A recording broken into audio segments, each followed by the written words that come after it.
अभिषेक बैनर्जी तहसीन अच्छा है, जी, अभिषेक सवाल बैनर्जी बिल्कुल लोकतंत्र की पसंद है। जिम्मेदारी बीजेपी पर ही क्यों? जब टीएमसी की दादागिरी चलती थी, इसलिए टोलाबाजी चलती थी, तब तो टीएमसी को सभी स्वयंभू ठेकेदार कहते थे कि लोकतंत्र का उज्जवल मॉडल है। लेकिन जब उसका भांडा फूटा तो हमने देखा किस तरह से चुनाव धांधली से लेकर, चुनाव बदमाशी से लेकर, डर खौफ का साया था। 4 तारीख को नतीजे आए तो लोग ऐसे थे जैसे आजादी मिल गई। तो ये बीजेपी पर ही सारा लोकतंत्र का ठीकरा क्यों? उन उन 20 सांसदों से भी पूछ लो कि भाई आप लोकतंत्र के लिए क्या कर रहे हो। जिन नेताओं ने इतने वर्ष ममता जी के साथ काम किया, वो अब टिकट नहीं लेते, वो उस वक्त रिजाइन कर देते, इस्तीफा देते थे, कहते कि गलत हो रहा है। आज कह रहे कि ममता जी उनको मार देती अगर इस्तीफा देते। अरे वो पठान भी है, वो पठान, उससे ज्यादा बेशरम व्यक्ति मैंने जिंदगी में नहीं देखा।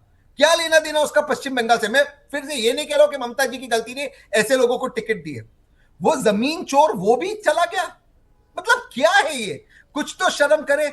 आप में अगर हिम्मत है तो आप खुद के सिंबल पे लड़े, खुद के नाम पे लड़े। आप चुनकर आए ममता बनर्जी के नाम पर, आप चुनकर आए आदरणीय प्रधानमंत्री के खिलाफ, आप चुनकर आए भाजपा को कोसते हुए, आप चुनकर आए कहते हुए कि अगर कोई धरती पे लायक है वो है अभिषेक बैनर्जी, और 4 मई के बाद, केंद्र बल के बाद हम यहां पर लोगों को गाड़ेंगे। उसके बाद आप चले जा रहे हो, कह रहे कि बहुत तहसीन साहब, ये भी सचमुच गजब है। आपकी नेत्री मिल रही हैं तो आपके सुर पहले से ही बदल गए हैं। पहली बार सुन रहा हूं आप टीएमसी के पक्ष की बात कर रहे हैं। आप यूसुफ पठान को ऐसे चुनौती दे रहे हैं जैसे वो आपका साथ छोड़ के चले गए। सर किए ना ममता जी, क्या कमजोर ममता बनर्जी आपको सूट करती हैं, इसीलिए आप उनके लिए बैटिंग कर रहे हैं? नहीं नहीं नहीं नहीं, मैं लोकतंत्र के लिए कह रहा हूं।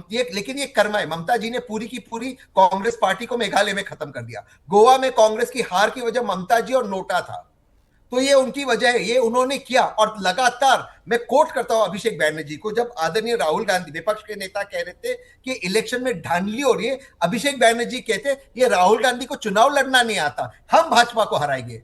आज ये आगे तो ये कर्मा तो है, लेकिन फिर भी ये किसी के साथ नहीं होना चाहिए। मैं इस प्रिंसिपल के खिलाफ। एक लास्ट चीज, अनंत सर ने एक बहुत महत्वपूर्ण सवाल उठाया, क्या सिर्फ विलय हो सकता है या अपना स्वतंत्र ये दल बना सकते हैं? नहीं सर, जो शिवसेना का जजमेंट है बहुत ज्यादा क्लियर है। आपके साथ मुझे सौभाग्य मिलता बहुत सारे शोज पे आने को, आपने इस पर विस्तार में चर्चा की है सर, और आपने भी इसका विश्लेषण किया है सर।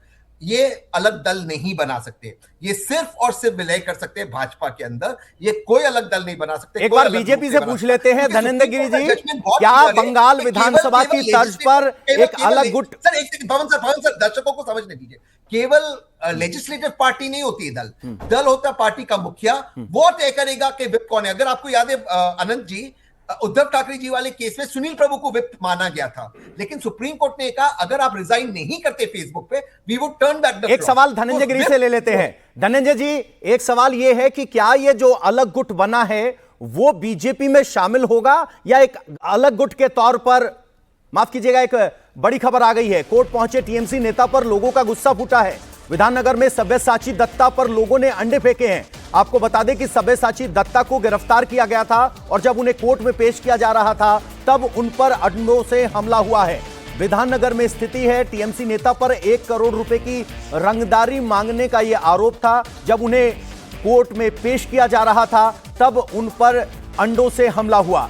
तो ये एक तस्वीर है जो लगातार बंगाल से आ रही है, जहां टीएमसी के नेताओं पर जो भ्रष्टाचार के आरोप हैं और जब जब उन्हें कोर्ट पेश किया जाता है या पुलिस पकड़ती है तो अंडों और टमाटरों से हमला हो रहा है। 1 करोड़ की फिरौती का यह मामला है और ये तस्वीरें हैं, ये लोगों का गुस्सा है। और इसी पर जरा बात कर लेते हैं। बंगाल में टीएमसी के खिलाफ लोगों का जो गुस्सा है वो हम देख रहे हैं। अनंत विजय जी, अंडे फेंकने को हम राजनीतिक हिंसा माने या विरोध माने, इस पर एक स्पष्टीकरण दे दीजिए, क्योंकि जब से अंडे पड़ रहे हैं तो कहा जा रहा है कि बंगाल में तो राजनीतिक हिंसा का इतिहास रहा है। देखिए, इसको मैं राजनीतिक हिंसा नहीं मानता। ये एक विरोध करने का तरीका हो सकता है, थोड़ा उग्र तरीका हो सकता है, पर हिंसा उसको माना जाना चाहिए जिसमें कोई घायल हो, कुछ हो। उस तरह से राजनीतिक हिंसा तो तब हुई थी पिछले बार जब ममता बनर्जी के नेतृत्व में तृणमूल कांग्रेस ने विजय प्राप्त की थी और कितने 57 या 58 लोगों की जान चली गई थी। ज्यादातर उसमें भारतीय जनता पार्टी के समर्थक माने जाते हैं और उसमें से 59 लोगों की जो हत्या हुई थी, 58 उसके आरोपित तृणमूल कांग्रेस के नेता थे। तो उसको आप राजनीतिक हिंसा कह सकते हैं। राजनीतिक हिंसा लेफ्ट के समय हुई उन हिंसाओं को कह सकते हैं जिनमें नरकंकाल उन हाथों से मिले थे, जहां कम्युनिस्ट पार्टियों का दबदबा था या कम्युनिस्ट पार्टियों का मालिकाना हक था।